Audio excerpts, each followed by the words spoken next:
kahit mag-express ako ng nararamdaman ko, sarado talaga ang isip ng mga magulang ko. Ganyan nga ang sinasabi ng ilang-ilang mga kabataan, hindi naman lahat. Para sa ating mga magulang, alam ko pagod na pagod kayo.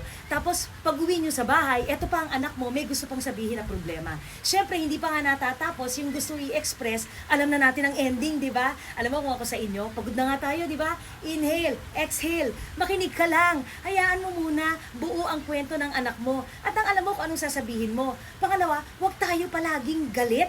Minsan, default na natin yon dahil sa kahirapan natin, kung ano man ang pinagdaanan natin o nangyari sa araw natin, ay binubuntong natin yung galit, yung inis, yung sama ng loob sa mga anak natin. Hindi naman deserve yon, di ba? So minsan yung mga anak natin, nagtataka na lang, wala ka namang ginagawa, nagsasabi lang naman sila, galit agad ang magulang, siguradong sigurado na kasi talaga tayo sa resulta o sa ending. Pangatlo, huwag tayo masyadong negative. Ang dami nang ang hirap sa buhay eh. Subukan mo maging positive at nang sasaya ka lalo.